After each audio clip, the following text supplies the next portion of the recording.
السلام عليكم ورحمة الله تعالى وبركاته.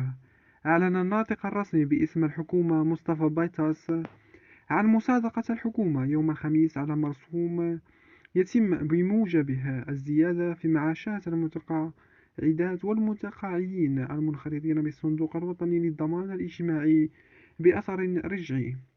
وأوضح بيطرس يوم الخميس ضمن الندوة الأسبوعية للحكومة أنه تم بموجب المرسوم الحكومي الذي قدمه الوزير المنتدب المكلف بالميزانية فوزي القجع أمام مجلس الحكومة تحديد هذه الزيادة في 5% على ألا تقل عن 100 درهم شهريا.